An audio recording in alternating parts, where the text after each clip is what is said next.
Hello friends, welcome to brothers finance and good evening. ಇವತ್ತು market updates ಏನಂದರೆ, Sensex 631 points gain ಆಗಿ 76,532 ಅಲ್ಲಿ close ಆಗಿದೆ. ನಿಫ್ಟಿ 205 ಪಾಯಿಂಟ್ಸ್ ಗೇನ್ ಆಗಿ 23,163 ಅಲ್ಲಿ ಕ್ಲೋಸ್ ಆಗಿದೆ. ಬ್ಯಾಂಕ್ ನಿಫ್ಟಿ 299 ಪಾಯಿಂಟ್ಸ್ ಗೇನ್ ಆಗಿ 49,165 ಅಲ್ಲಿ ಕ್ಲೋಸ್ ಆಗಿದೆ. ಫ್ರೆಂಡ್ಸ್, ಇವತ್ತು ಮಾರ್ಕೆಟ್ ನೋಡಿದ್ರಾ, ಒನ್ ಡೈರೆಕ್ಷನಲ್ ಆಗಿ ಪಾಸಿಟಿವ್ ಆಗಿ ಮೂವ್ ಆಗಿದೆ. ಇವತ್ತು ಲಾರ್ಜ್ ಕ್ಯಾಪ್ಸ್ ನೋಡಿಕೊಂಡ್ರೆ ನಿಯರ್ಲಿ 1%ವರೆಗೂ ಮಾತ್ರನೇ ಪಾಸಿಟಿವ್ ಆಗಿ ರಿಯಾಕ್ಟ್ ಆಗಿರೋದು. ಆದರೆ ಮಿಡ್ ಆ್ಯಂಡ್ ಸ್ಮಾಲ್ ಕ್ಯಾಪ್ಸ್ ನೋಡಿದ್ರಾ, ಮಿಡ್ ಕ್ಯಾಪ್ಸ್ ಆದರೆ ಎಬೋ 2% ಪಾಸಿಟಿವ್ ಆಗಿ ರಿಯಾಕ್ಟ್ ಆಗಿದೆ, ಮತ್ತು ಸ್ಮಾಲ್ ಕ್ಯಾಪ್ಸ್ ಆದರೆ ಎಬೋ 3% ಪಾಸಿಟಿವ್ ಆಗಿ ರಿಯಾಕ್ಟ್ ಆಗಿದೆ. ಈ ರೀಸೆಂಟ್ ಟೈಮಲ್ಲಿ ಈ ಮಿಡ್ ಆ್ಯಂಡ್ ಸ್ಮಾಲ್ ಕ್ಯಾಪ್ಸ್ ಬಗ್ಗೆ ಪ್ರತಿದಿನವೂ ಮಾತಾಡ್ಕೊತಾನೆ ಬರ್ತಾ ಇದ್ವಿ. ಯಾಕಂದರೆ ಈ ಮಿಡ್ ಕ್ಯಾಪ್ಸ್ ಆದರೆ ಆಲ್ ಟೈಮ್ ಐಸಿಂದ ನೋಡಿಕೊಂಡ್ರೆ ಎಬೋ 15% ಕರೆಕ್ಟ್ ಆಗಿದೆ, ಮತ್ತು ಸ್ಮಾಲ್ ಕ್ಯಾಪ್ಸ್ ಆದರೆ ಆಲ್ ಟೈಮ್ ಐಸಿಂದ ನೋಡಿಕೊಂಡ್ರೆ ನಿಯರ್ಲಿ 20%ವರೆಗೂ ಕರೆಕ್ಟ್ ಆಗಿದೆ. ಈ ರೀಸೆಂಟ್ ಟೈಮಲ್ಲಿ ಯಾಕೆ ಈ ಮಿಡ್ ಆ್ಯಂಡ್ ಸ್ಮಾಲ್ ಕ್ಯಾಪ್ಸ್ ಇಷ್ಟೊಂದು ಕರೆಕ್ಟ್ ಆದವು ಅಂತ ನೋಡಿಕೊಂಡ್ರೆ, ಒಂದು ವೀಕ್ ಕ್ವಾರ್ಟರ್ಲಿ ರಿಸಲ್ಟ್ಸ್ನ ಪೋಸ್ಟ್ ಮಾಡ್ತಿದ್ರು, ಅದಾದಮೇಲೆ ಎಕ್ಸ್ಪೆನ್ಸಿವ್ ವ್ಯಾಲ್ಯೂಯೇಷನ್ಸಲ್ಲಿ ಇದ್ದರು. ಈ ಎರಡೂ ರೀಸನಿಂದ ಈ ಮಿಡ್ ಆ್ಯಂಡ್ ಸ್ಮಾಲ್ ಕ್ಯಾಪ್ಸಲ್ಲಿ ತುಂಬಾ ಸೆಲ್ಲಿಂಗ್ ಪ್ರೆಷರ್ ನೋಡಿದ್ವಿ. ಆದರೆ ಇವತ್ತು ನೋಡಿಕೊಂಡ್ರೆ ಈ ಮಿಡ್ ಆ್ಯಂಡ್ ಸ್ಮಾಲ್ ಕ್ಯಾಪ್ಸ್ ಆದರೆ ಎಬೋ 2-3% ಪಾಸಿಟಿವ್ ಆಗಿ ರಿಯಾಕ್ಟ್ ಆಗಿದೆ. ಇದಕ್ಕೆ ರೀಸನ್ಸ್ ಏನು ಅಂತ ನೋಡಿಕೊಂಡ್ರೆ, ನಿನ್ನೆ ಮಾರ್ಕೆಟ್ ಕ್ಲೋಸ್ ಆದಮೇಲಿಂದ ಇವತ್ತು ಯಾವ್ಯಾವ ಕಂಪನೀಸ್ ಕ್ವಾರ್ಟರ್ಲಿ ರಿಸಲ್ಟ್ಸ್ನ ಪೋಸ್ಟ್ ಮಾಡಿದ್ದಾರೆ, ಮೋಸ್ಟ್ ಆಫ್ ದ ಕಂಪನೀಸ್ ಎಲ್ಲ ಬೆಟರ್ ನಂಬರ್ಸ್ನ ಪೋಸ್ಟ್ ಮಾಡಿದ್ದಾರೆ. ಅದರಿಂದ ಕೂಡ ಮಾರ್ಕೆಟ್ ಪಾಸಿಟಿವ್ ಆಗಿ ರಿಯಾಕ್ಟ್ ಆಗಿದೆ. ಇದಾದಮೇಲೆ ಯು ಎಸ್ ಮಾರ್ಕೆಟ್ಸ್ ಬಗ್ಗೆ ನೋಡಿಕೊಂಡ್ರೆ, ಮೊನ್ನೆ ಆದರೆ ಯು ಎಸ್ ಮಾರ್ಕೆಟ್ಸ್ ಕ್ರ್ಯಾಶ್ ಆದವು. ಚೈನಾದವರು ಹೊಸ AI ಮಾಡೆಲ್ನ ತಂದಿದ್ದಾರೆ ಅಂತ ಯು ಎಸ್ ಮಾರ್ಕೆಟ್ ಕ್ರ್ಯಾಶ್ ಆಯಿತು. ಆದರೆ ನಿನ್ನೆ ನೋಡಿಕೊಂಡ್ರೆ ನ್ಯಾಸ್ಡ್ಯಾಕ್ ಎಬೋ 1.5% ಪಾಸಿಟಿವ್ ಆಗಿ ರಿಯಾಕ್ಟ್ ಆಗಿದೆ. ಮತ್ತು ಈ ಎನ್ವಿಡಿಯಾ ಸ್ಟಾಕ್ ಬಗ್ಗೆ ಕೂಡ ಮಾತಾಡ್ಕೊಂಡಿದ್ವಿ. ಈ ಕಂಪನಿ ಆದರೆ ಅವತ್ತು 16% ಒಂದೇ ದಿನ ಕರೆಕ್ಟ್ ಆಯಿತು. ಮತ್ತು S&P 500 ಲಿಸ್ಟ್ ಆಗಿರೋ ಕಂಪನಿ, ಜೊತೆಗೆ ಈ S&P 500 ಹೈಯೆಸ್ಟ್ ವೆಯ್ಟೇಜ್ ಇರೋ ಕಂಪನಿ ಒಂದೇ ದಿನ 16% ಕರೆಕ್ಟ್ ಆಗಿರೋದಕ್ಕೆ ಅವತ್ತು ಯು ಎಸ್ ಸ್ಟಾಕ್ ಮಾರ್ಕೆಟ್ ತುಂಬಾ ಕರೆಕ್ಟ್ ಆಯಿತು. ಆದರೆ ನಿನ್ನೆ ನೋಡಿಕೊಂಡ್ರೆ 8% ಪಾಸಿಟಿವ್ ಆಗಿ ರಿಯಾಕ್ಟ್ ಆಗಿದೆ. ಓವರಾಲ್ ಇವಾಗ ಅವತ್ತು ಎಷ್ಟು ಫಾಲ್ ಆಯಿತೋ ಅದರಲ್ಲಿ ಅರ್ಧ ನಿನ್ನೆ ಬೌನ್ಸ್ ಬ್ಯಾಕ್ ಆಗಿದೆ. ಅದರಿಂದನೇ ಇವತ್ತು ನಮ್ಮ ಇಂಡಿಯನ್ IT ಸೆಕ್ಟರ್ ಕೂಡ ತುಂಬಾ ಪಾಸಿಟಿವ್ ಆಗಿ ರಿಯಾಕ್ಟ್ ಆಗಿರೋದು. ಇವತ್ತು IT ಸೆಕ್ಟರ್ ಒಂದೇ ನೋಡಿಕೊಂಡ್ರೆ ಎಬೋ 2.5% ಪಾಸಿಟಿವ್ ಆಗಿ ರಿಯಾಕ್ಟ್ ಆಗಿದೆ. ಯಾಕಂದರೆ ಯು ಎಸ್ ಮಾರ್ಕೆಟ್ಸ್ ಕೂಡ ಪಾಸಿಟಿವ್ ಆಗಿ ರಿಯಾಕ್ಟ್ ಆದ್ವಲ್ಲ, ಅದರಿಂದ. ಇದ್ರ ಜೊತೆಗೆ ಫೆಡ್ FOMC ಮಿನಿಟ್ಸ್ ಮೀಟಿಂಗ್ ಕೂಡ ಇದೆ. ಈ ರೀಸನಿಂದ ಕೂಡ ಇವತ್ತು IT ಸೆಕ್ಟರ್ ಪಾಸಿಟಿವ್ ಆಗಿ ರಿಯಾಕ್ಟ್ ಆಗಿರ್ಬೋದು. ಸರಿ, ಇಲ್ಲಿವರೆಗೂ ಅರ್ಥ ಆಯ್ತಲ್ಲ ಇವತ್ತು ಮಾರ್ಕೆಟ್ ಯಾಕೆ ಇಷ್ಟು ಪಾಸಿಟಿವ್ ಆಗಿ ರಿಯಾಕ್ಟ್ ಆಗಿರೋದು ಅಂತ. ಅದಾದಮೇಲೆ ಇವಾಗ ಇನ್ನೊಂದು ಇಂಪಾರ್ಟೆಂಟ್ ಡೇಟಾ ಪಾಯಿಂಟ್ ಇದೆ. ಏನಂತ ಅಂದರೆ, ನಿನ್ನೆ ಮಾರ್ಕೆಟ್ ನ್ಯೂಸಲ್ಲೇ ಹೇಳಿದ್ದೆ ಅಲ್ಲ, FOMC ಮಿನಿಟ್ಸ್ ಮೀಟಿಂಗ್ ಇದೆ. 2 ಡೇಸ್ ಮೀಟಿಂಗ್ಸ್ ನಡೆಯುತ್ತೆ. ಇದು ನಿನ್ನೆ ಕೂಡ FOMC ಮಿನಿಟ್ಸ್ ಮೀಟಿಂಗ್ ನಡೆದಿದೆ, ಮತ್ತು ಇವತ್ತಾದರೆ ಫೈನಲ್ ಡೇ, ಇವತ್ತು ಕೂಡ ಮೀಟಿಂಗ್ಸ್ ನಡೆಯುತ್ತೆ. ಇವಾಗ ಈ FOMC ಮಿನಿಟ್ಸ್ ಮೀಟಿಂಗ್ ಇದೆ, ಆದ್ರೂ ಇವತ್ತು ಮಾರ್ಕೆಟ್ಸ್ ಪಾಸಿಟಿವ್ ಇದೆ.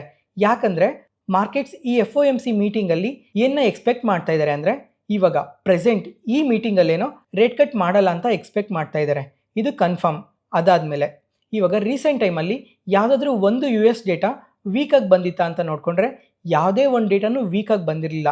ಇವಾಗ ಜಾಬ್ಸ್ ಡೇಟಾ ಆಗಲಿ, ಇನ್ಫ್ಲೇಷನ್ ಆಗಲಿ, ಜಾಬ್ಲೆಸ್ ಕ್ಲೈಮ್ಸ್ ಆಗಲಿ, ಈ ಎಲ್ಲ ಡೇಟಾಸೂ ತುಂಬಾ ಪಾಸಿಟಿವ್ ಆಗಿ ಬಂದಿದ್ವು. ಹಂಗಾದರೆ ಫೆಡ್ ಚೇರ್ಮನ್ ಅವರು ಇನ್ನೇನು ನೆಗೆಟಿವ್ ಸ್ಟೇಟ್ಮೆಂಟ್ಸ್ ಮಾಡ್ತಾರೆ ಅಂತ ಮಾರ್ಕೆಟ್ ಎಕ್ಸ್ಪೆಕ್ಟ್ ಮಾಡ್ತಾ ಇದೆ. ಅದರಿಂದ ಈ ಇವೆಂಟ್ ಇದ್ರೂ ಇವತ್ತು ಮಾರ್ಕೆಟ್ಸ್ ಪಾಸಿಟಿವ್ ಆಗಿ ರಿಯಾಕ್ಟ್ ಆಗಿದೆ. ನೆಕ್ಸ್ಟ್ ಅದಾದಮೇಲೆ ಈ FOMC ಮಿನಿಟ್ಸ್ ಮೀಟಿಂಗಲ್ಲಿ ಫೆಡ್ ಚೇರ್ಮನ್ ಅವರು ಅಂದರೆ ಇವಾಗ ಪ್ರೆಸಿಡೆಂಟ್ ಡೊನಾಲ್ಡ್ ಟ್ರಂಪ್ ಅವರು ಇದ್ದಾರೆ. ಇವರು ಪವರ್ಗೆ ಬಂದಮೇಲೆ ಇದು ಫಸ್ಟ್ FOMC ಮಿನಿಟ್ಸ್ ಮೀಟಿಂಗ್ ನಡೀತಾ ಇರೋದು. ಅದರಿಂದ ಈ FOMC ಮಿನಿಟ್ಸ್ ಮೀಟಿಂಗಲ್ಲಿ ಫೆಡ್ ಚೇರ್ಮನ್ ಅವರು ಡೊನಾಲ್ಡ್ ಟ್ರಂಪ್ ಅವ್ರ ಅಡ್ಮಿನಿಸ್ಟ್ರೇಷನ್ ಬಗ್ಗೆ ಏನಾದರೂ ಪಾಸಿಟಿವ್ ಸ್ಟೇಟ್ಮೆಂಟ್ಸ್ ಮಾಡ್ತಾರಾ ಅಥವಾ ನೆಗೆಟಿವ್ ಸ್ಟೇಟ್ಮೆಂಟ್ಸ್ ಮಾಡ್ತಾರಾ ಅಂತ ಟ್ರ್ಯಾಕ್ ಮಾಡಬೇಕಾಗುತ್ತೆ. ಒಂದು ವೇಳೆ ಓವರಾಲ್ FOMC ಮಿನಿಟ್ಸ್ ಮೀಟಿಂಗಲ್ಲಿ ಯಾವುದೇ ಥರ ನೆಗೆಟಿವ್ ಸ್ಟೇಟ್ಮೆಂಟ್ಸ್ ಏನೂ ಇಲ್ಲ ಅಂತ ಅಂದರೆ, ನಾಳೆ ನಾಡಿದ್ದು ಮಾರ್ಕೆಟಲ್ಲಿ ಬಜೆಟ್ ರ್ಯಾಲಿನ ನೋಡೋ ಚಾನ್ಸಸ್ ಕೂಡ ಇದೆ. ಈ FOMC ಮಿನಿಟ್ಸ್ ಮೀಟಿಂಗಲ್ಲಿ ಏನಾದರೂ ಫೆಡ್ ಚೇರ್ಮನ್ ಅವರು ಏನಾದರೂ ಸ್ವಲ್ಪ ನೆಗೆಟಿವ್ ಸ್ಟೇಟ್ಮೆಂಟ್ಸ್ನ ಮಾಡಿದ್ರೆ ಮಾರ್ಕೆಟಲ್ಲಿ ನಾಳೆ ಒಂದು ಸ್ವಲ್ಪ ಸೆಲ್ಲಿಂಗ್ ಪ್ರೆಷರ್ನ ನೋಡೋ ಚಾನ್ಸಸ್ ಇದೆ. ಇದು ಪಾಸಿಟಿವ್ ಸಿನಾರಿಯೋಸ್. ಇವಾಗ ನೆಗೆಟಿವ್ ಸಿನಾರಿಯೋಸ್ ಯಾವ ಥರ ಇದ್ದಾವೆ ಅಂತ ಮಾತಾಡ್ಕೊಳ್ಳೋಣ. ನಾನು ನಿನ್ನೆ ವಿಡಿಯೋ ತಮ್ನೇಲಲ್ಲೇ ಮೆನ್ಷನ್ ಮಾಡಿದ್ದೆ, ಇನ್ನೂ 2 ದಿನ ಮಾರ್ಕೆಟ್ ಹತ್ರ ಹುಷಾರಾಗಿರಿ ಅಂತ. ಯಾಕಂದರೆ ಒಂದು FOMC ಮಿನಿಟ್ಸ್ ಮೀಟಿಂಗಲ್ಲಿ ಯಾವ ಥರ ಅಪ್ಡೇಟ್ಸ್ ಬರುತ್ತೆ ಅಂತ ಯಾರಿಗೂ ಗೊತ್ತಿರಲ್ಲ. ಅದಾದಮೇಲೆ ಇನ್ನೊಂದು ಡೇಟಾ ಪಾಯಿಂಟ್ ಏನು ಅಂತ ಅಂದರೆ, ನಿನ್ನೆ ರಾತ್ರಿ ಒಂದು 9:30 ಆ ಟೈಮಲ್ಲಿ ಇನ್ನೊಂದು ಆರ್ಟಿಕಲ್ನ ಶೇರ್ ಮಾಡಿದ್ದೆ ವಾಟ್ಸಪ್ ಚಾನಲಲ್ಲಿ. ಏನಂತ ಅಂದರೆ, ಡೊನಾಲ್ಡ್ ಟ್ರಂಪ್ ಅವರು ಈ ಟ್ಯಾರಿಫ್ ಹೈಕ್ಸ್ ಬಗ್ಗೆ ಇನ್ನೂ ಅಗ್ರೆಸಿವ್ ಸ್ಟೇಟ್ಮೆಂಟ್ಸ್ನ ಮಾಡ್ತಿದ್ದಾರೆ ಅಂತ ಒಂದು ಆರ್ಟಿಕಲ್ ಶೇರ್ ಮಾಡಿದೆ. ಆರ್ಟಿಕಲಲ್ಲಿ ಏನಿದೆ ಅಂದರೆ, ಇಂಡಿಯಾ ಮೇಲಾಗಲಿ ಚೈನಾ ಮೇಲಾಗಲಿ ಟ್ಯಾಕ್ಸಸ್ನ ಇನ್ಕ್ರೀಸ್ ಮಾಡೇ ಮಾಡ್ತೀವಿ ಅಂತ ಅಪ್ಡೇಟ್ ಮಾಡಿದ್ದಾರೆ. ಯಾಕಂದರೆ ಇವಾಗ ಇವರು ಇಂಪೋರ್ಟ್ ಮಾಡ್ಕೊತಾ ಇರೋದೆಲ್ಲ ಇಂಡಿಯಾಯಿಂದ ಚೈನಾಯಿಂದ ಸ್ವಲ್ಪ ಜಾಸ್ತಿನೇ ಇದೆ. ಅದರಿಂದ ಇವಾಗ ಅಲ್ಲಿಂದ ಇಂಪೋರ್ಟ್ ಮಾಡ್ಕೊಳೋದಕ್ಕಿಂತ ಯು ಎಸ್ ಅಲ್ಲೇ ಈ ಪ್ರೊಡಕ್ಷನ್ನ ಸ್ಟಾರ್ಟ್ ಮಾಡಿ ಅಂತ ಅಪ್ಡೇಟ್ ಮಾಡಿದ್ದಾರೆ. ಈ ಥರ ಇವರು ಇಂಪೋರ್ಟ್ ಮಾಡ್ಕೊಳೋ ಪ್ರಾಡಕ್ಟ್ಸ್ನೆಲ್ಲನೂ ಯು ಎಸ್ ಅಲ್ಲೇ ಮ್ಯಾನುಫ್ಯಾಕ್ಚರ್ ಮಾಡಿದ್ರೆ ಆ ಕಂಟ್ರಿಗೆ ಇನ್ನೂ ಬೆನಿಫಿಟ್ ಅನ್ನೋದು ತುಂಬಾ ಜಾಸ್ತಿ ಇರುತ್ತೆ. ಅದಕ್ಕೋಸ್ಕರ ಡೊನಾಲ್ಡ್ ಟ್ರಂಪ್ ಅವರು ಇಂಡಿಯಾ ಮೇಲೆ ಮತ್ತು ಚೈನಾ ಮೇಲೆ ಟ್ಯಾಕ್ಸಸ್ನ ಇನ್ಕ್ರೀಸ್ ಮಾಡ್ತೀವಿ ಅಂತ ಅಪ್ಡೇಟ್ ಮಾಡಿದ್ದಾರೆ. ಆದರೆ ಯಾವಾಗ ಏನು ಅಂತ ಇನ್ನು ಡೇಟ್ ಆಗಲಿ ಟೈಮ್ ಆಗಲಿ ಯಾವುದೇ ಥರನೂ ಮೆನ್ಷನ್ ಮಾಡಿಲ್ಲ. ಅದಕ್ಕೋಸ್ಕರ ನಿಯರ್ ಟರ್ಮಲ್ಲಿ ಇವ್ರ ಕಡೆಯಿಂದ ಯಾವ ಥರ ಸ್ಟೇಟ್ಮೆಂಟ್ಸ್ ಬರುತ್ತೆ ಅಂತ ಟ್ರ್ಯಾಕ್ ಮಾಡ್ತಾ ಇರಬೇಕು. ಇವಾಗ ಇಲ್ಲಿವರೆಗೂ ನಾನೇನು ಎಕ್ಸ್ಪ್ಲನೇಷನ್ ಹೇಳಿದೆ ಅರ್ಥ ಆಗಿದೆ ಅನ್ಕೊತೀನಿ. ಇವಾಗ ಮಾರ್ಕೆಟ್ ಪಾಸಿಟಿವ್ ಆಗೋದ್ರ ಬಗ್ಗೆನೂ ಮಾತಾಡಿದ್ದೀನಿ, ನೆಗೆಟಿವ್ ಆಗಿ ಇರೋದ್ರ ಬಗ್ಗೆನೂ ಮಾತಾಡಿದ್ದೀನಿ. ಯಾವ ಟೈಮ್ಗೆ ಯಾವ ಥರ ರಿಯಾಕ್ಟ್ ಆಗುತ್ತೆ ಅಂತ ಯಾರಿಗೂ ಗೊತ್ತಿರಲ್ಲ. ಅದಕ್ಕೋಸ್ಕರ ಯಾವ್ಯಾವ ಡೇಟಾ ಪಾಯಿಂಟ್ಸ್ ಯಾವಾಗ ಮಾರ್ಕೆಟ್ನ ಹೆಂಗೆ ಇನ್ಫ್ಲೂಯೆನ್ಸ್ ಮಾಡುತ್ತೆ ಅಂತ ನಾವು ಟ್ರ್ಯಾಕ್ ಮಾಡಬೇಕಾಗುತ್ತೆ. FIDA ಡೇಟಾ ನೋಡಿಕೊಂಡ್ರೆ ಕ್ಯಾಶ್ ಮಾರ್ಕೆಟಲ್ಲಿ ಆಗಲೇ ಮಾತಾಡ್ಕೊಂಡಂಗೆ ಇವತ್ತು ಮಾರ್ಕೆಟ್ಸ್ ತುಂಬ ಪಾಸಿಟಿವ್ ಆಗಿ ರಿಯಾಕ್ಟ್ ಆಗಿದೆ. ಅದರ ಜೊತೆಗೆ ಈ ಸೆಕೆಂಡ್ ಹಾಫಲ್ಲಿ ಯಾವುದೇ ಥರ ಪ್ರಾಫಿಟ್ ಬುಕ್ಕಿಂಗ್ ಕೂಡ ಅಷ್ಟಾಗಿ ನಡೆದಿಲ್ಲ. ಅದರಿಂದನೇ ಮಾರ್ಕೆಟ್ಸ್ ಪಾಸಿಟಿವಲ್ಲೇ ಕ್ಲೋಸ್ ಆಗಿರೋದು.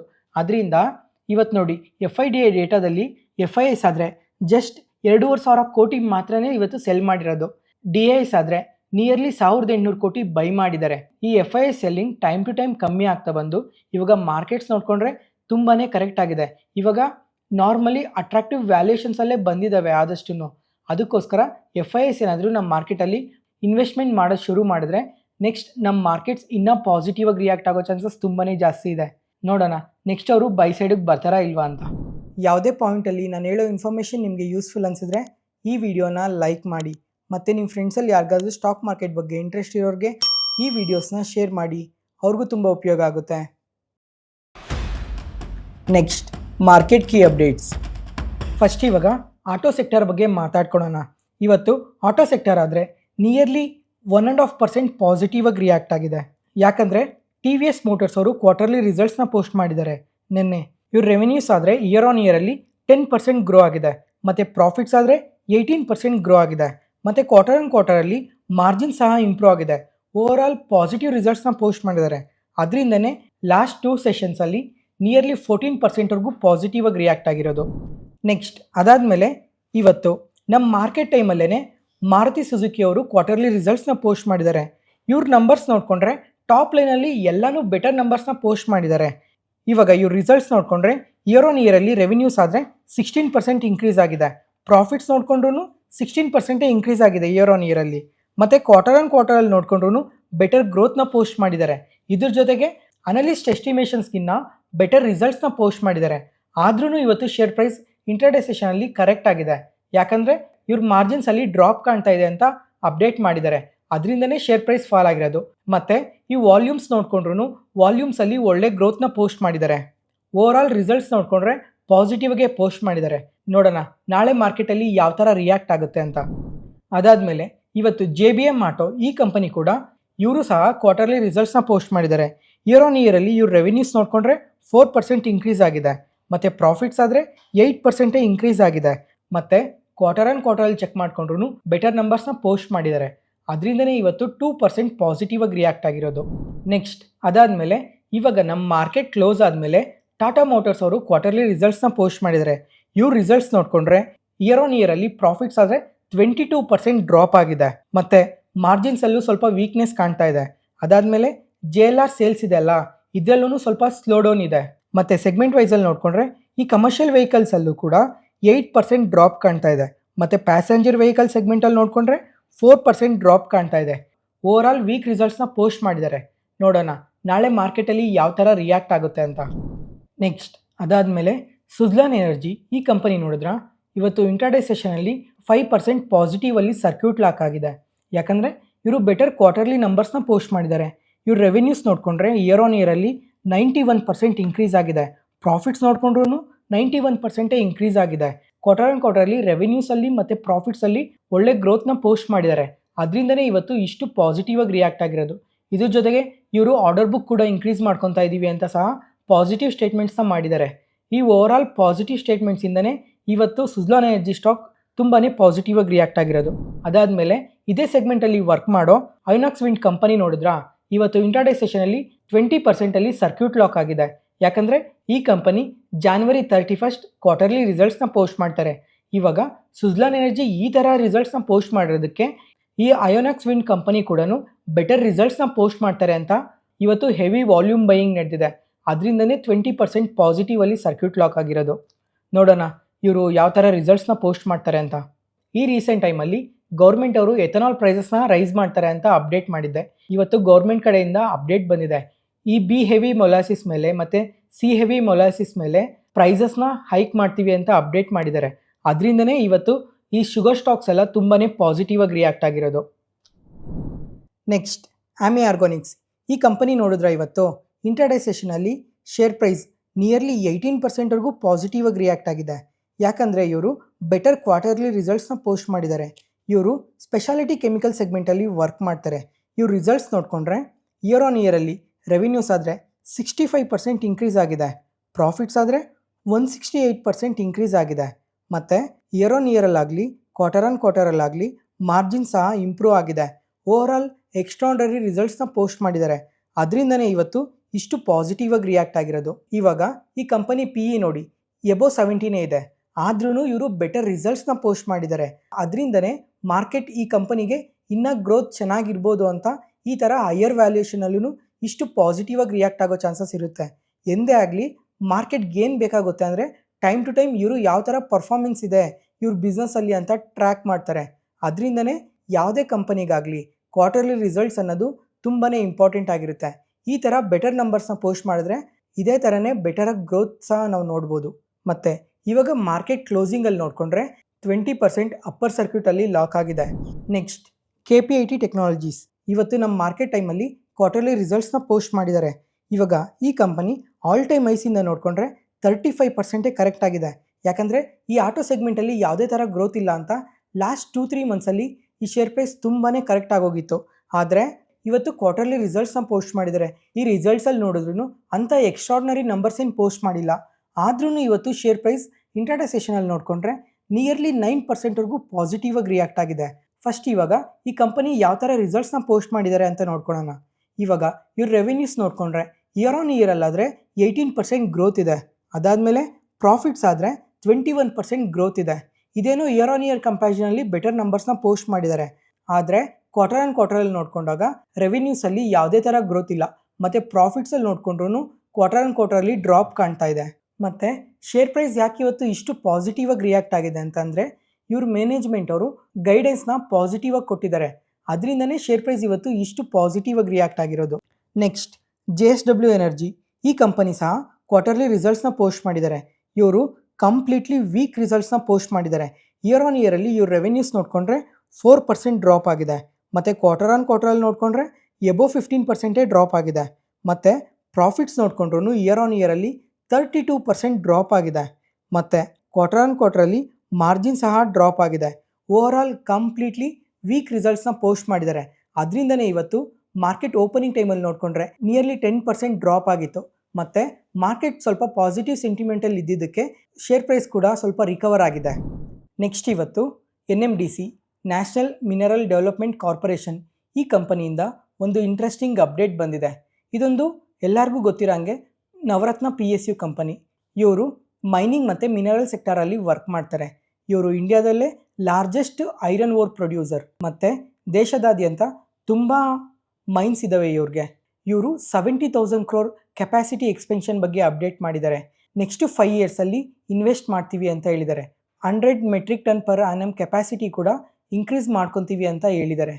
ಈ ಥರ PSU ಕಂಪನೀಸ್ ಏನಾದರೂ ಕೇಪೆಕ್ಸ್ ಬಗ್ಗೆ ಅಪ್ಡೇಟ್ ಮಾಡಿದ್ದಾರೆ ಅಂತಂದರೆ ಕಮ್ಮಿಂಗ್ ಟೈಮಲ್ಲಿ ಗೌರ್ಮೆಂಟ್ ಸ್ಪೆಂಡಿಂಗ್ ಕೂಡ ಇದರಲ್ಲಿ ಇನ್ಕ್ರೀಸ್ ಆಗುತ್ತೆ ಅಂತ ಅಂದ್ಕೊಬೇಕು. ನೋಡೋಣ ಈ ಕೇಪೆಕ್ಸ್ ಬಗ್ಗೆ ಕಮ್ಮಿಂಗ್ ಟೈಮಲ್ಲಿ ಇನ್ನೂ ಏನೇನು ಅಪ್ಡೇಟ್ಸ್ ಬರುತ್ತೆ ಅಂತ. KPI green energy. ಈ ಕಂಪನಿ ನೋಡಿದ್ರಾ ಇವತ್ತು 5% ಅಪ್ಪರ್ ಸರ್ಕ್ಯೂಟಲ್ಲಿ ಲಾಕ್ ಆಗಿದೆ. ಇದಕ್ಕೆ ರೀಸನ್ ಏನು ಅಂತ ಅಂದರೆ ಒಡಿಶಾ ಗೌರ್ಮೆಂಟ್ ಜೊತೆ ಒಂದು MOU ಸೈನ್ ಮಾಡ್ಕೊಂಡಿದ್ದಾರೆ. ಏನಕ್ಕಂದರೆ ಒಂದು ರಿನ್ಯೂವಬಲ್ ಎನರ್ಜಿ ಪಾರ್ಕ್ಗೋಸ್ಕರ. ಮತ್ತು ಈ ಕಂಪನಿ ಬಗ್ಗೆ ಮಾತಾಡ್ಕೊಬೇಕು. ಈ ಕಂಪನಿ ಈ ಪವರ್ ಡಿಮ್ಯಾಂಡ್ ಯಾವಾಗ ಇನ್ಕ್ರೀಸ್ ಆಗ್ತಾ ಇದೆ ಅಂತ ಅಪ್ಡೇಟ್ ಬಂತೋ ಆವಾಗ ಈ ಕಂಪನಿ ತುಂಬಾ ಪಾಸಿಟಿವ್ ಆಗಿ ರಿಯಾಕ್ಟ್ ಆಯಿತು. ಆವಾಗ ಹೈಯೆಸ್ಟ್ ಪೀಕ್ಸಲ್ಲಿ ನೋಡಿಕೊಂಡ್ರೆ 71 PEಯಲ್ಲಿ ಟ್ರೇಡ್ ಆಗ್ತಾ ಇತ್ತು. ಆದರೆ ರೀಸೆಂಟ್ ಟೈಮಲ್ಲಿ ಶೇರ್ ಪ್ರೈಸ್ ಕಂಪ್ಲೀಟ್ಲಿ ಕರೆಕ್ಟ್ ಆಗೋಗಿದೆ. ನಿಯರ್ಲಿ 46%ವರೆಗೂ ಕರೆಕ್ಟ್ ಆಗಿದೆ. ಇವಾಗ ಈ ಕಂಪನಿ PE ನೋಡಿಕೊಂಡ್ರೆ 26 PE ಮಲ್ಟಿಪಲಲ್ಲಿ ಟ್ರೇಡ್ ಆಗ್ತದೆ. ಅದಾದಮೇಲೆ ಮೀಡಿಯನ್ PE ನೋಡಿಕೊಂಡ್ರೂ 22.5 ಟ್ರೇಡ್ ಆಗ್ತಾ ಇದೆ. ಒಂದ್ಸಲ ಯಾರಾದರೂ ಎನರ್ಜಿ ಸೆಗ್ಮೆಂಟಲ್ಲಿ ಇನ್ವೆಸ್ಟ್ ಮಾಡಬೇಕು ಅಂದರೆ ಒಂದ್ಸಲ ಈ ಕಂಪನಿನ ಕಂಪ್ಲೀಟಾಗಿ ಸ್ಟಡಿ ಮಾಡಿ, ಇವ್ರ ಬಿಸ್ನೆಸ್ ಯಾವ ಥರ ಇದೆ, ಕಮ್ಮಿಂಗ್ ಟೈಮಲ್ಲಿ ಇವರು ಯಾವ ಥರ ಗ್ರೋ ಆಗ್ಬೋದು ಅಂತಲೂ ತಿಳ್ಕೊಂಡು ಅದಾದಮೇಲೆ ನಿಮ್ಮ ಇನ್ವೆಸ್ಟ್ಮೆಂಟ್ ಡಿಸಿಷನ್ ತೊಗೊಳ್ಳಿ. ನೆಕ್ಸ್ಟ್ ವಾಟೆಕ್ ವಬಾಗ್. ಈ ಕಂಪನಿ ಬಗ್ಗೆ ಎಲ್ಲರೂ ಕೇಳೇ ಇರ್ತೀರಾ. ಈ ಕಂಪನಿ ವಾಟರ್ ಸೆಗ್ಮೆಂಟಲ್ಲಿ ವರ್ಕ್ ಮಾಡ್ತಾರೆ ಮತ್ತು ಈ ವಾಟರ್ ಡಿಸ್ಯಾಲಿನೇಷನ್ ಸೆಗ್ಮೆಂಟಲ್ಲಿ ಮಾರ್ಕೆಟ್ ಲೀಡರ್. ಅದಾದಮೇಲೆ ವೇಸ್ಟ್ ವಾಟರ್ ಟ್ರೀಟ್ಮೆಂಟಲ್ಲಾಗಲಿ, ಸೀವೇಜ್ ಟ್ರೀಟ್ಮೆಂಟಲ್ಲಾಗಲಿ ಮತ್ತು ಈ ಪ್ಲ್ಯಾಂಟ್ಸ್ಗೆಲ್ಲ ಆಪರೇಷನ್ ಮೇಂಟೆನೆನ್ಸ್ ಮಾಡಬೇಕಲ್ಲ, ಈ ಎಲ್ಲ ಸೆಗ್ಮೆಂಟಲ್ಲೂ ಇವರು ವರ್ಕ್ ಮಾಡ್ತಾರೆ. ಜೊತೆಗೆ ಈ ಎಲ್ಲ ಸೆಗ್ಮೆಂಟಲ್ಲೂ ಇವರು ಪ್ರಾಮಿನೆಂಟ್ ಪ್ಲೇಯರ್. ಓವರಾಲ್ ಈ ವಾಟರ್ ಸೆಗ್ಮೆಂಟಲ್ಲೇ ಇದೊಂದು ಬೆಸ್ಟ್ ಕಂಪನಿ. ಈ ಕಂಪನಿ ಆಲ್ ಟೈಮ್ ಐಸಿಂದ ನೋಡಿಕೊಂಡ್ರೆ ಎಬೋವ್ 30% ಕರೆಕ್ಟ್ ಆಗಿದೆ. ಇದ್ರ ಜೊತೆಗೆ ಇವ್ರ ವ್ಯಾಲ್ಯೂಯೇಷನ್ ನೋಡಿಕೊಂಡ್ರೆ ಆಲ್ ಟೈಮ್ ಐಸಲ್ಲಾದರೆ ಎಬೋವ್ 70 PE ಟ್ರೇಡ್ ಆಗ್ತಾ ಇತ್ತು. ಆದರೆ ರೀಸೆಂಟ್ ಟೈಮಲ್ಲಿ ತುಂಬಾ ಕರೆಕ್ಟ್ ಆಗ್ತಾ ಬಂದು ಇವಾಗ 30 PE ಮಲ್ಟಿಪಲಲ್ಲಿ ಟ್ರೇಡ್ ಆಗ್ತಾ ಇದ್ದಾರೆ. ಓವರಾಲ್ ಈ ಕಂಪನಿ ವೈಸ್ ನೋಡಿಕೊಂಡ್ರೆ ತುಂಬಾ ಚೆನ್ನಾಗಿರೋ ಕಂಪನಿ ಮತ್ತು ವ್ಯಾಲ್ಯೂಯೇಷನ್ಸ್ ಪ್ರಕಾರ ನೋಡಿಕೊಂಡ್ರು ಇವಾಗ 30ಯಲ್ಲಿದೆ. ಈ ಕಂಪನಿ ಏನಾದರೂ ಅಟ್ಲೀಸ್ಟ್ ಒಂದು 25 PE ಏನಾದರೂ ಬಂದರೆ ಆದಷ್ಟು ಒಂದ್ಸಲ ಈ ಕಂಪನಿ ಬಗ್ಗೆ ಕಂಪ್ಲೀಟಾಗಿ ಸ್ಟಡಿ ಮಾಡೋಕ್ಕೆ ನೋಡಿ. ಮತ್ತು ಇವತ್ತು ಇಂಟರ್ಡೇ ಸೆಷನಲ್ಲಿ ನೋಡಿಕೊಂಡ್ರೆ ನಿಯರ್ಲಿ 10%ವರೆಗೂ ಪಾಸಿಟಿವ್ ಆಗಿ ರಿಯಾಕ್ಟ್ ಆಗಿದೆ. ಯಾಕಂದರೆ ಈ ಕಂಪನಿಗೆ ಮಿಡಲ್ ಈಸ್ಟರ್ನ್ ಕಂಟ್ರೀಸಿಂದ ಒಂದು ಆರ್ಡರ್ ಬಂದಿದೆ ಆಪರೇಷನ್ ಆ್ಯಂಡ್ ಮೈಂಟೆನೆನ್ಸ್ಗೋಸ್ಕರ. ಈ ಮಿಡಲ್ ಈಸ್ಟರ್ನ್ ಕಂಟ್ರೀಸಿಂದ ಇದೇನೋ ಮೊದಲನೇ ಆರ್ಡರ್ ಅಂತೂ ಅಲ್ಲ, ಯಾಕಂದರೆ ರೀಸೆಂಟ್ ಟೈಮಲ್ಲಿ ಮಿಡಲ್ ಈಸ್ಟರ್ನ್ ಕಂಟ್ರೀಸಿಂದ ಈ ಕಂಪನಿಗೆ ತುಂಬಾ ಆರ್ಡರ್ಸ್ ಬಂದಿದೆ. ಈ ಮಿಡಲ್ ಈಸ್ಟರ್ನ್ ಕಂಟ್ರೀಸಲ್ಲಿ ಸ್ಟ್ರಾಂಗ್ ಪ್ರೆಸೆನ್ಸ್ ಇರೋ ಕಂಪನಿ ನೋಡಿ. ಆದಷ್ಟು ಈ ವಾಟರ್ ಸೆಗ್ಮೆಂಟಲ್ಲಿ ಯಾರಾದರೂ ಅನಾಲಿಸಿಸ್ ಮಾಡಬೇಕು ಅಂದರೆ ಈ ಕಂಪನಿನ ಅನಾಲಿಸಿಸ್ ಮಾಡಿ. ದೀಪಕ್ ಫರ್ಟಿಲೈಸರ್ಸ್. ಇವರು ಇಂಡಿಯಾದಲ್ಲೇ ಲೀಡಿಂಗ್ ಕೆಮಿಕಲ್ ಮತ್ತು ಫರ್ಟಿಲೈಸರ್ ಪ್ರೊಡ್ಯೂಸರ್. ಇವತ್ತು ಈ ಸ್ಟಾಕ್ ನೋಡಿದ್ರಾ, ಇಂಟ್ರಾಡೇ ಸೆಷನಲ್ಲಿ ನಿಯರ್ಲಿ 15%ವರೆಗೂ ಪಾಸಿಟಿವ್ ಆಗಿ ರಿಯಾಕ್ಟ್ ಆಗೈತೆ. ಇದಕ್ಕೆ ರೀಸನ್ ಏನು ಅಂತ ಅಂದರೆ ಇವರು ಬೆಟರ್ ಕ್ವಾರ್ಟರ್ಲಿ ರಿಸಲ್ಟ್ಸ್ನ ಪೋಸ್ಟ್ ಮಾಡಿದ್ದಾರೆ. ಇವಾಗ ಇವ್ರ ರಿಸಲ್ಟ್ಸ್ ನೋಡಿಕೊಂಡ್ರೆ ಇಯರ್ ಆನ್ ಇಯರಲ್ಲಿ ರೆವೆನ್ಯೂಸ್ ನೋಡಿಕೊಂಡ್ರೆ 39% ಇನ್ಕ್ರೀಸ್ ಆಗಿದೆ. ಮತ್ತು ಪ್ರಾಫಿಟ್ಸ್ ಆದರೆ 318% ಇನ್ಕ್ರೀಸ್ ಆಗಿದೆ. ಮತ್ತು ಕ್ವಾರ್ಟರ್ ಆನ್ ಕ್ವಾರ್ಟರ್ ವಿಷಯಕ್ಕೆ ಬಂದ್ರೂ ರೆವೆನ್ಯೂಸ್ ಆಗಲಿ ಪ್ರಾಫಿಟ್ಸ್ ಆಗಲಿ ಎರಡೂ ಇನ್ಕ್ರೀಸ್ ಆಗಿದೆ. ಇದ್ರ ಜೊತೆಗೆ ಕ್ವಾರ್ಟರ್ ಆನ್ ಕ್ವಾರ್ಟರಲ್ಲಿ ಮಾರ್ಜಿನ್ಸ್ ನೋಡ್ಕೊಂಡ್ರೂ ಇನ್ಕ್ರೀಸ್ ಆಗಿದೆ. ಈ ಥರ ಬೆಟರ್ ರಿಸಲ್ಟ್ಸ್ನ ಪೋಸ್ಟ್ ಮಾಡಿರೋದಕ್ಕೆ ಇವತ್ತು ಇಷ್ಟು ಪಾಸಿಟಿವ್ ಆಗಿ ರಿಯಾಕ್ಟ್ ಆಗಿರೋದು. ಫ್ರೆಂಡ್ಸ್, ಅದಾದಮೇಲೆ ನಮ್ಮ ಮಾರ್ಕೆಟ್ ಕ್ಲೋಸ್ ಆದಮೇಲೆ ಇನ್ನೂ ಸ್ವಲ್ಪ ಕಂಪನೀಸ್ ಕ್ವಾರ್ಟರ್ಲಿ ರಿಸಲ್ಟ್ಸ್ನ ಪೋಸ್ಟ್ ಮಾಡಿದ್ದಾರೆ. ಇವ್ರ ರಿಸಲ್ಟ್ಸ್ ನೋಡಿಕೊಂಡ್ರೆ ಮೊದಲನೇದಾಗಿ ಬ್ಲೂ ಸ್ಟಾರ್ ಕಂಪನಿ ಇವರು ಕ್ವಾರ್ಟರ್ಲಿ ರಿಸಲ್ಟ್ಸ್ನ ಪೋಸ್ಟ್ ಮಾಡಿದ್ದಾರೆ. ಇವ್ರ ರೆವೆನ್ಯೂಸ್ ನೋಡಿಕೊಂಡ್ರೆ ಇಯರ್ ಆನ್ ಇಯರಲ್ಲಿ 25% ಇನ್ಕ್ರೀಸ್ ಆಗಿದೆ. ಮತ್ತು ಪ್ರಾಫಿಟ್ಸ್ ನೋಡಿಕೊಂಡ್ರೆ 23% ಇನ್ಕ್ರೀಸ್ ಆಗಿದೆ. ಮತ್ತು ಕ್ವಾರ್ಟರ್ ಆನ್ ಕ್ವಾರ್ಟರಲ್ಲಿ ನೋಡಿಕೊಂಡ್ರು ಬೆಟರ್ ನಂಬರ್ಸ್ನ ಪೋಸ್ಟ್ ಮಾಡಿದ್ದಾರೆ. ನೋಡೋಣ ನಾಳೆ ಮಾರ್ಕೆಟಲ್ಲಿ ಯಾವ ಥರ ರಿಯಾಕ್ಟ್ ಆಗುತ್ತೆ ಅಂತ. ಅದಾದಮೇಲೆ ಅದಾನಿ ಪವರ್ ಈ ಕಂಪನಿ ಕೂಡ ಕ್ವಾರ್ಟರ್ಲಿ ರಿಸಲ್ಟ್ಸ್ನ ಪೋಸ್ಟ್ ಮಾಡಿದ್ದಾರೆ. ಇವ್ರ ರೆವೆನ್ಯೂಸಲ್ಲಿ ನೋಡಿಕೊಂಡ್ರೆ ಇಯರ್ ಆನ್ ಇಯರಲ್ಲಿ 5% ಗ್ರೋತ್ ಇದೆ. ಮತ್ತು ಪ್ರಾಫಿಟ್ಸ್ ಆದರೆ 7% ಗ್ರೋತ್ ಇದೆ. ಅಷ್ಟು ಬೆಟರ್ ನಂಬರ್ಸ್ನೇನು ಪೋಸ್ಟ್ ಮಾಡಿಲ್ಲ, ಜಸ್ಟ್ ನಾರ್ಮಲ್ ನಂಬರ್ಸ್ನ ಪೋಸ್ಟ್ ಮಾಡಿದ್ದಾರೆ. ಆದರೆ ಕ್ವಾರ್ಟರ್ ಆನ್ ಕ್ವಾರ್ಟರಲ್ಲಿ ಪ್ರಾಫಿಟ್ಸ್ ನೋಡಿಕೊಂಡ್ರೆ ಪ್ರಾಫಿಟ್ಸಲ್ಲಿ ಒಳ್ಳೆ ಗ್ರೋತ್ನ ಪೋಸ್ಟ್ ಮಾಡಿದ್ದಾರೆ. ನೋಡೋಣ ನಾಳೆ ಯಾವ ಥರ ರಿಯಾಕ್ಟ್ ಆಗುತ್ತೆ ಅಂತ. ನೆಕ್ಸ್ಟ್ ಅದಾದಮೇಲೆ ಕ್ಯಾಂಪ್ಸ್ ಈ ಕಂಪನಿ ನೋಡಿದ್ರಾ, ಇವತ್ತು ಇಂಟ್ರಾಡೇ ಸೆಷನಲ್ಲಿ ನಿಯರ್ಲಿ 6%ವರೆಗೂ ಪಾಸಿಟಿವ್ ಆಗಿ ರಿಯಾಕ್ಟ್ ಆಗಿದೆ. ಯಾಕಂದರೆ ಇವರು ಸಹ ಮಾರ್ಕೆಟ್ ಕ್ಲೋಸಿಂಗ್ ಟೈಮಲ್ಲಿ ಕ್ವಾರ್ಟರ್ಲಿ ರಿಸಲ್ಟ್ಸ್ನ ಪೋಸ್ಟ್ ಮಾಡಿದ್ದಾರೆ. ಇವ್ರ ರೆವೆನ್ಯೂಸ್ ನೋಡಿಕೊಂಡ್ರೆ ಇಯರ್ ಆನ್ ಇಯರಲ್ಲಿ 29% ಇನ್ಕ್ರೀಸ್ ಆಗಿದೆ. ಮತ್ತು ಪ್ರಾಫಿಟ್ಸ್ ಆದರೆ 38% ಇನ್ಕ್ರೀಸ್ ಆಗಿದೆ. ಕ್ವಾರ್ಟರ್ ಆನ್ ಕ್ವಾರ್ಟರಲ್ಲಿ ನೋಡಿಕೊಂಡ್ರು ಮಾರ್ಜಿನಲ್ಲಿ ಬೆಟರ್ ನಂಬರ್ಸ್ನ ಪೋಸ್ಟ್ ಮಾಡಿದ್ದಾರೆ. ಅದರಿಂದನೇ ಇವತ್ತು ಪಾಸಿಟಿವ್ ಆಗಿ ರಿಯಾಕ್ಟ್ ಆಗಿರೋದು. ಇದ್ರ ಜೊತೆಗೆ ಈ ಕಂಪನಿ ಆಲ್ ಟೈಮ್ ಐಸಿಂದ ನೋಡಿಕೊಂಡ್ರೆ ನಿಯರ್ಲಿ 30%ವರೆಗೂ ಕರೆಕ್ಟ್ ಆಗಿದೆ. ಅದರಿಂದನೇ ಈ ಥರ ಸ್ವಲ್ಪ ಬೆಟರ್ ನಂಬರ್ಸ್ ಪೋಸ್ಟ್ ಮಾಡಿದ್ರು ಇವತ್ತು ಇಂಟ್ರಾಡೇ ಸೆಷನಲ್ಲಿ 6% ಪಾಸಿಟಿವ್ ಆಗಿ ರಿಯಾಕ್ಟ್ ಆಗಿರೋದು. ನೆಕ್ಸ್ಟ್ ಅದಾದಮೇಲೆ ಹಿಟಾಚಿ ಎನರ್ಜಿ ಈ ಕಂಪನಿ ಕೂಡ ಕ್ವಾರ್ಟರ್ಲಿ ರಿಸಲ್ಟ್ಸ್ನ ಪೋಸ್ಟ್ ಮಾಡಿದ್ದಾರೆ. ಇವ್ರ ರೆವೆನ್ಯೂಸ್ ನೋಡಿಕೊಂಡ್ರೆ ಇಯರ್ ಆನ್ ಇಯರಲ್ಲಿ 27% ಇನ್ಕ್ರೀಸ್ ಆಗಿದೆ. ಮತ್ತು ಪ್ರಾಫಿಟ್ಸ್ ವಿಷಯಕ್ಕೆ ಬಂದರೆ 498% ಇನ್ಕ್ರೀಸ್ ಆಗಿದೆ. ಪ್ರಾಫಿಟಲ್ಲಿ ಮಾತ್ರ ಒಳ್ಳೆ ಗ್ರೋತೆ ಪೋಸ್ಟ್ ಮಾಡಿದ್ದಾರೆ. ಮತ್ತು ಕ್ವಾರ್ಟರ್ ಆನ್ ಕ್ವಾರ್ಟರ್ ವಿಷಯಕ್ಕೆ ಬಂದ್ರೂ ರೆವೆನ್ಯೂಸ್ ಆದರೆ ಮಾರ್ಜಿನಲ್ಲಿ ಸ್ವಲ್ಪ ಗ್ರೋ ಆಗಿದೆ. ಮತ್ತು ಪ್ರಾಫಿಟ್ಸ್ ವಿಷಯಕ್ಕೆ ಬಂದರೆ ಅಬ್ನಾರ್ಮಲ್ ಗ್ರೋತ್ ಇದೆ. ನೋಡೋಣ ನಾಳೆ ಮಾರ್ಕೆಟಲ್ಲಿ ಯಾವ ಥರ ರಿಯಾಕ್ಟ್ ಆಗುತ್ತೆ ಅಂತ. ಅದಾದಮೇಲೆ ಬಜಾಜ್ ಫಿನಾನ್ಸ್ ಈ ಕಂಪನಿ ಬಗ್ಗೆ ರೀಸೆಂಟ್ ಟೈಮಲ್ಲಿ ತುಂಬ ಸಲನೇ ಮಾತಾಡ್ಕೊಂಡಿದ್ವಿ. ಇವರು ಲಾಸ್ಟ್ 3 ಇಯರ್ಸಿಂದ ಕನ್ಸಾಲ್ಟೇಷನ್ ಫೇಸಲ್ಲೇ ಇದ್ದಾರೆ. ಶೇರ್ ಪ್ರೈಸಲ್ಲಿ ಯಾವುದೇ ಥರ ಗ್ರೋತ್ ಇಲ್ಲ ಅಂತ ಮಾತಾಡ್ಕೊಂಡಿದ್ವಿ. ಅದಾದಮೇಲೆ ಶೇರ್ ಪ್ರೈಸ್ ಆದರೆ ರೀಸೆಂಟ್ ಟೈಮಲ್ಲಿ ಸ್ವಲ್ಪ ಪಾಸಿಟಿವ್ ಆಗಿ ರಿಯಾಕ್ಟ್ ಆಗಿದೆ. ಮತ್ತು ಇವತ್ತು ಇವರು ಕ್ವಾರ್ಟರ್ಲಿ ರಿಸಲ್ಟ್ಸ್ನ ಪೋಸ್ಟ್ ಮಾಡಿದ್ದಾರೆ. ಇವ್ರ ರೆವೆನ್ಯೂಸ್ ನೋಡಿಕೊಂಡ್ರೆ ಇಯರ್ ಆನ್ ಇಯರಲ್ಲಿ 27% ಇನ್ಕ್ರೀಸ್ ಆಗಿದೆ. ಪ್ರಾಫಿಟ್ಸ್ ಆದರೆ 17% ಇನ್ಕ್ರೀಸ್ ಆಗಿದೆ. ಮತ್ತು ಕ್ವಾರ್ಟರ್ ಆನ್ ಕ್ವಾರ್ಟರ್ ವಿಷಯಕ್ಕೆ ಬಂದರೆ ರೆವೆನ್ಯೂಸಲ್ಲಿ ಏನೋ ಗ್ರೋತ್ ಇದೆ, ಆದರೆ ಪ್ರಾಫಿಟ್ಸಲ್ಲಿ ಡ್ರಾಪ್ ಕಾಣ್ತಾ ಇದೆ. ನೋಡೋಣ ನಾಳೆ ಯಾವ ಥರ ರಿಯಾಕ್ಟ್ ಆಗುತ್ತೆ ಅಂತ. ನೆಕ್ಸ್ಟ್ ಆರ್ತಿ ಡ್ರಗ್ಸ್ ಈ ಕಂಪನಿ ಕೂಡ ಕ್ವಾರ್ಟರ್ಲಿ ರಿಸಲ್ಟ್ಸ್ನ ಪೋಸ್ಟ್ ಮಾಡಿದ್ದಾರೆ. ಇವ್ರ ರೆವೆನ್ಯೂಸ್ ನೋಡಿಕೊಂಡ್ರೆ ಇಯರ್ ಆನ್ ಇಯರಲ್ಲಿ 4% ಡ್ರಾಪ್ ಆಗಿದೆ. ಮತ್ತು ಪ್ರಾಫಿಟ್ಸ್ ನೋಡಿಕೊಂಡ್ರೆ 22% ಇನ್ಕ್ರೀಸ್ ಆಗಿದೆ. ಮತ್ತು ಕ್ವಾರ್ಟರ್ ಆನ್ ಕ್ವಾರ್ಟರ್ ವಿಷಯಕ್ಕೆ ಬಂದರೆ ರೆವಿನ್ಯೂಸಲ್ಲಿ ಡ್ರಾಪ್ ಕಾಣ್ತಾ ಇದೆ, ಆದರೆ ಪ್ರಾಫಿಟ್ಸಲ್ಲಿ ನೋಡಿಕೊಂಡ್ರೆ ಸ್ವಲ್ಪ ಗ್ರೋತ್ ಇದೆ. ನೋಡೋಣ ನಾಳೆ ಯಾವ ಥರ ರಿಯಾಕ್ಟ್ ಆಗುತ್ತೆ ಅಂತ. ಅದಾದಮೇಲೆ ಚಾರ್ಲೆಟ್ ಹೋಟೆಲ್ಸ್, ಇವರು ಕೂಡ ಕ್ವಾರ್ಟರ್ಲಿ ರಿಸಲ್ಟ್ಸ್ನ ಪೋಸ್ಟ್ ಮಾಡಿದ್ದಾರೆ. ಇವ್ರ ರೆವಿನ್ಯೂಸ್ ನೋಡಿಕೊಂಡ್ರೆ 23% ಇನ್ಕ್ರೀಸ್ ಆಗಿದೆ ಇಯರ್ ಆನ್ ಇಯರಲ್ಲಿ. ಪ್ರಾಫಿಟ್ಸ್ ಆದರೆ 37% ಇನ್ಕ್ರೀಸ್ ಆಗಿದೆ. ಕ್ವಾರ್ಟರ್ ಆನ್ ಕ್ವಾರ್ಟರ್ ವಿಷಯಕ್ಕೆ ಬಂದರೆ ರೆವಿನ್ಯೂಸಲ್ಲಿ ಮತ್ತು ಪ್ರಾಫಿಟ್ಸಲ್ಲಿ ಒಳ್ಳೆ ಗ್ರೋತ್ನ ಪೋಸ್ಟ್ ಮಾಡಿದ್ದಾರೆ. ನೋಡೋಣ ನಾಳೆ ಯಾವ ಥರ ರಿಯಾಕ್ಟ್ ಆಗುತ್ತೆ ಅಂತ. ಇವತ್ತಿಗೆ ಅಪ್ಡೇಟ್ ಮುಗೀತು. ಮತ್ತೆ ನಾಳೆ ಹೊಸ ಸ್ಟಾಕ್ ಮಾರ್ಕೆಟ್ ನ್ಯೂಸ್ ಅನಾಲಿಸಿಸ್ ವಿಡಿಯೋಲ್ಲಿ ಸಿಗೋಣ. ನಾನು ಹೇಳಿದ ಇನ್ಫಾರ್ಮೇಷನಲ್ಲಿ ಯಾವುದೇ ಥರ ಡೌಟ್ ಇದ್ದರೂ ಕಮೆಂಟ್ ಸೆಷನಲ್ಲಿ ಕಮೆಂಟ್ ಮಾಡಿ. ಪ್ರತಿಯೊಂದು ಕಮೆಂಟ್ಗೂ ರಿಪ್ಲೈ ಕೊಡ್ತೀನಿ. Thank you.